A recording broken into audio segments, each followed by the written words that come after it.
Premature campaigning, huwag baliwalain dahil Kumilik na mismo ang nagsabi na marami na po silang na-disqualify at nakasuhan dahil sa simpleng hindi pagsunod sa alituntunin ng Commission on Election.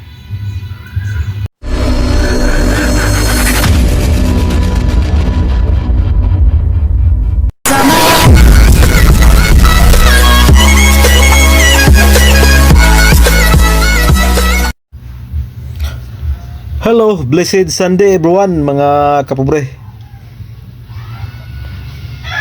Araw ng linggo, pitsa 24 sa buwan ng Mayo. Panibagong araw, panibagong biyaya, panibagong pag-asa, panibagong lakas, and panibagong vlog mga kapobre. For today's vlog, pag-usapan natin premature campaigning. Ang Comelec po ay nagbabala at mahigpit pong nagbabala sa mga kakandidato na iwasan ang premature campaigning. Mga kapobre, ano ba ang premature campaigning?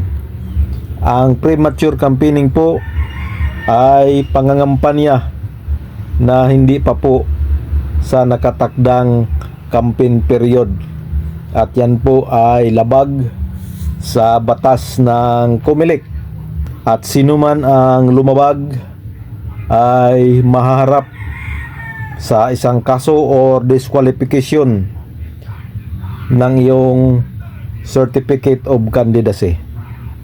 So mga kapobre, magbigay po tayo ng tips ngayon paano ang dapat gawin para hindi ma-charge ng premature campaigning. Ang diskarte po namin dito mga kapobre ay huwag po kayong magmadaling mag-file, dahil once naka-file na yung inyong certificate of candidacy is considered na po kayong kandidato. Kaya delikado na sa premature campaigning yan, dahil hindi may iwasan na pupunta kayo sa mga purok sa inyong barangay. Hindi natin maiwasan na mag-isip yung inyong mga katunggali na nangangampanya na kayo. Kaya ang ginagawa namin dito, halimbawa yung filing of certificate of candidacy ngayong eleksyon sa November 2, 2026 is September 28 hanggang October 5. Kaya ang ginagawa ko mga kapobre is sa last day of filing of certificate na po kami magpa-file. Dahil pag nag-file kayo ng unang araw pa lang, o sabihin na natin sa September 28 kayo magpa-file, ay considered na po kayong kandidato. Bawal na po kayong umikot-ikot dahil baka ma-charge ng premature campaigning. Kaya doon na kami nagpa-file sa last day of filing. Halimbawa sa October 5 na po kami magpa-file ng certificate of candidacy. Yun ang aming ginagawang diskarte dito mga kapobre. Para yung September 28 to September 4 ay pwede ka pang gumalagala, pwede ka pang kumonsulta sa inyong mga kabarangay. Dahil paglagpas ng October 5 ay bawal na pong mangampanya, dahil may itinakda pong tamang araw or pitsa ang Comelec para sa pangangampanya po mga kapobre. So yun po ang aking diskarte dati mga kapobre. Kaya lang dito sa premature campaigning mga kapobre ay mayroon tayong nakitang advantage at disadvantage mga kapobre. Advantage sa mga incumbent dahil hindi naman sila halatang nangangampanya kung sila ay mag-ikot-ikot sa kanilang nasasakupang barangay, dahil sila po ay mga incumbent at trabaho, obligasyon po nilang umikot-ikot. Kahit na sabihin na natin nagpapahiwatig na sila dahil sila ay magpare-elect. Kaya dito po sa isip ko ay advantage ang mga incumbent dito sa premature campaigning dahil mayroon silang idadahilan. Halimbawa, sisitahin sila na bakit ka umikot, kandidato ka na, mayroon silang idadahilan dahil pwede nilang sabihin na sila ay mga barangay official pa dahil hindi pa po nagtatapos ang eleksyon. Sila pa po ang nakaupo kaya katungkulan nilang umikot-ikot sa kanilang nasasakupang barangay. So yan po ang aking nakitang advantage dito sa mga incumbent.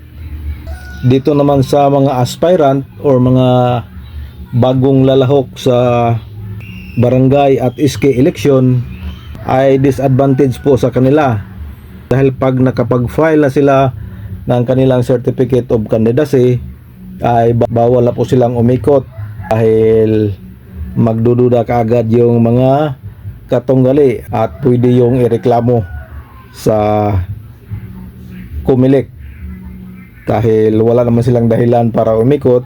Di katulad sa mga incumbent ay trabaho nila yon. Kaya yun ang aking nakitang advantage at disadvantage sa mga aspirant at mga incumbent.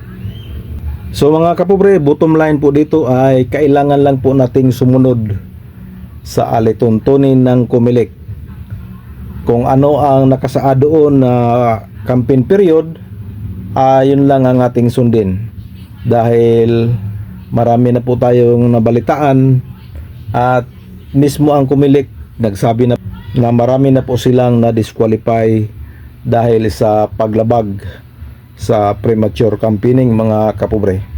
Kaya ingat-ingat po, huwag masyadong atat mga kapobre dahil yung katunggalin nyo ay kayo rin ang binabantayan. Kaya ingat-ingat lang, huwag masyadong magmadali. At ito po, tips ko lang, kung gusto nyong makausap yung inyong mga leader sa purok, pwede kayong magkaroon ng indoor meeting. Ipatawag nyo lang sila, total uso na ngayon ang cellphone, pwede kayong gumawa ng GC. So doon na sa GC nyo, sabihin nyo na mayroon tayong meeting bukas kanon alas 8, para doon kayo sa loob ng isang bahay. Indoor, hindi bawal yon. Ang bawal lang yung umikot-ikot, yung hayagan kang nangangampanya, yung hayagan kang nangumbinsi ng inyong mga kabarangay na hindi pa takdang panahon para mangangampanya. So yun lang ang ating munting tips mga kapobre. Sana po may konti kayong natutunan. So good luck mga aspirant at incumbent, November 2, 2026 barangay at SK election. This is your Cap John Official. Please subscribe, like and share. Bye bye and God bless us all.